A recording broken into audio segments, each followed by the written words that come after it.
वालेकुम लिसनर्स। आज की वीडियो में जो स्टोरी मैं आप लोगों के साथ शेयर करने वाली हूँ वो हमें भेजी है अली ने हैदराबाद से। तो आइए सुनते हैं अली की कहानी उसी की ज़ुबानी। अस्सलाम वालेकुम, मेरा नाम अली है और मैं हैदराबाद के इलाके लतीफ़ाबाद का रहायशी हूँ। ये वाक़या मेरे साथ तकरीबन 5-6 साल पहले पेश आया जब मैं एक प्राइवेट कंपनी में जॉब किया करता था। वैसे तो मेरी जॉब की ऑफिशियल टाइमिंग सुबह 9 बजे से शाम 7 बजे तक की थी, लेकिन एक दिन मुझे ओवर टाइम करने के लिए लेट नाइट तक रुकना पड़ा। उस दिन ऑफ़िस में काम ज़्यादा था और बाकी कुछ एम्प्लॉइज़ छुट्टी पे गए हुए थे, तो मुझे मजबूरन रुकना पड़ा लेट नाइट तक।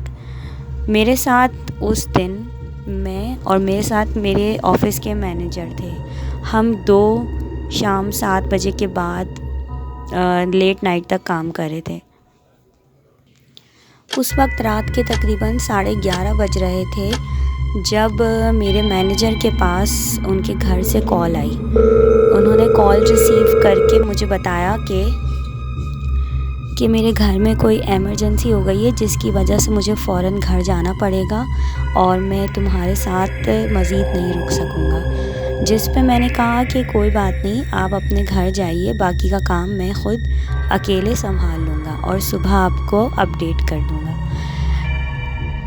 ये कहने के बाद मेरे मैनेजर ऑफ़िस से चले गए और उस वक्त तकरीबन 12 बज चुके थे।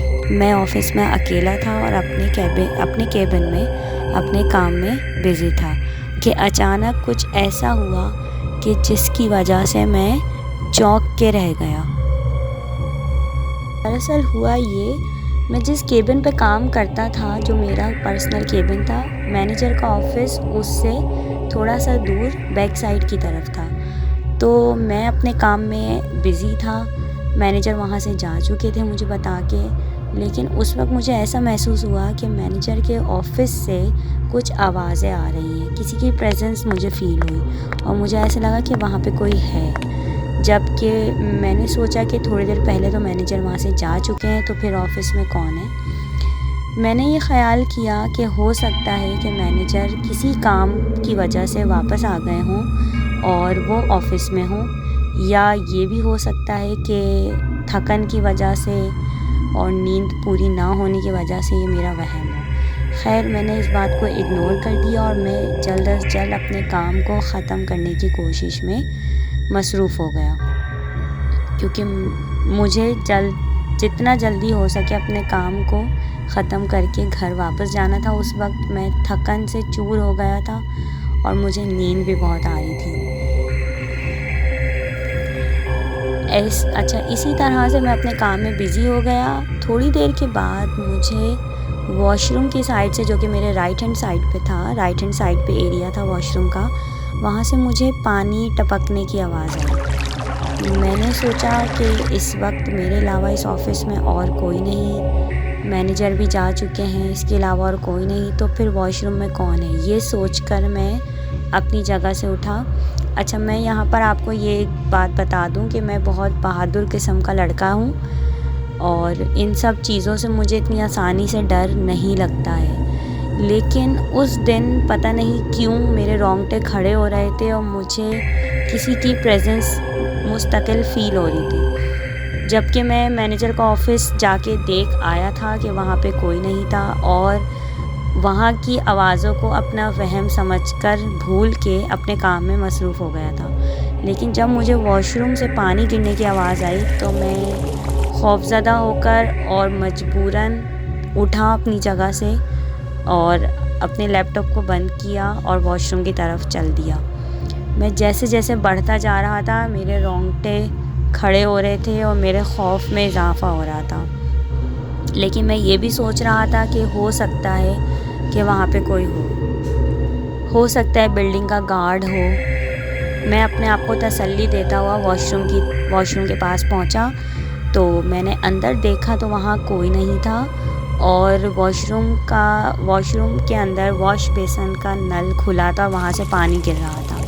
मैंने नल को बंद किया, चारों तरफ अच्छे से देखा, सारे वॉशरूम में चेक किया तो वहाँ कोई नहीं था। मैंने ख़्याल किया कि शायद वहाँ कोई गया होगा और गलती से नल खोल के आ गया होगा। मैं वापस आया और क्योंकि मेरा काम थोड़ा सा बाकी था, आधे घंटे का मेरा काम रहता था, पहले तो मैंने सोचा कि मैं काम छोड़कर घर चला जाऊं और ये काम सुबह कंप्लीट करूं, लेकिन फिर मैंने अपने आप को तसल्ली दी और कहा कि ऐसा कुछ नहीं है और ये सिर्फ मेरा वहम है और मेरी थकन की वजह से मुझे ऐसा शायद फ़ील हो रहा है। तो आधे घंटे का काम मैं ख़त्म करके उसके बाद घर जाता हूँ। मैं वापस अपने केबिन में आके बैठ गया। थोड़ी देर तक सब कुछ नॉर्मल रहा, मैं अपना काम करता रहा और फिर अचानक ऐसा हुआ कि जिससे मेरे होश उड़ गए। मुझे ऐसा लगा कि मेरे पीछे से कोई तेज़ी से भागता हुआ गया है। बाकायदा मैंने कदमों की आवाज़ सुनी कि जैसे कोई शूज़ पहनकर फ्लोर पर भागता हुआ तेज़ी से मेरे पीछे से गुज़रा है। जैसे ही मुझे ये आवाज़ आई, मैंने फ़ौरन पीछे पलट कर देखा, मुझे कोई नज़र नहीं आया। मैं अभी सोच ही रहा था कि इतनी तेज़ी से कौन जा सकता है इस वक्त, जबकि ऑफ़िस में मेरे अलावा कोई नहीं है, कि अचानक ऑफ़िस की लाइट्स फ्लिकर करना शुरू हो गई। लाइट्स फ्लिकर करती रहीं और मुझे वो कदमों की आवाज़ दोबारा सुनाई देना शुरू हो गई। अब मुझे ऐसा महसूस हो रहा था कि मेरे इर्द गिर्द हर तरफ मुझे कदमों की आवाज़ें आ रही थीं और मुझे ऐसा महसूस हो रहा था कि बहुत सारे लोग हैं जो मेरे इर्द गिर्द घूम रहे हैं, भाग रहे हैं, चल रहे हैं, जबकि मुझे वहाँ पे कोई भी दिखाई नहीं दे रहा था। ऐसा बस ये होना था कि मेरे होश उड़ गए और सान ख़ता हो गए और मैंने अपने वहाँ से अपना लैपटॉप बंद किया, अपनी चीज़ें उठाई, अपनी गाड़ी की चाबी ली, मोबाइल लिया और फ़ौरन वहाँ से अपने ऑफ़िस से सब कुछ वैसे ही छोड़कर वहाँ से निकल गया। मैं जैसे जैसे नीचे उतर रहा था, मुझे ऐसा लग रहा था कि मेरी दिल की धड़कनें तेज़ होती जा रही हैं और मेरा दिल जैसे अभी सीने मेरे हलक में आ जाएगा, बाहर आ जाएगा। मैंने किसी तरह ख़ुद को संभाला और दुआएं पढ़ता हुआ और आयतें पढ़ता हुआ और आयतुल कुर्सी, दुरूद शरीफ, जो मुझे उस वक्त याद आ रहा था वो सब कुछ मैं पढ़ता हुआ वहाँ से तेज़ी से सीढ़ियों से उतरा और फ़ौरन वहाँ के गेट से बाहर निकल गया। जब मैं बाहर निकला तो मेरे कुछ सांस में सांस आई। मैंने फ़ौरन अपनी गाड़ी स्टार्ट की और अपना घर चला गया। जब मैं घर पहुंचा तो मेरे घर वाले सो चुके थे, क्योंकि उस वक्त तकरीबन रात का 1:30 बज रहा था, 1:30 या 1:45 का आसपास का टाइम था। घर वाले मेरे सो चुके थे।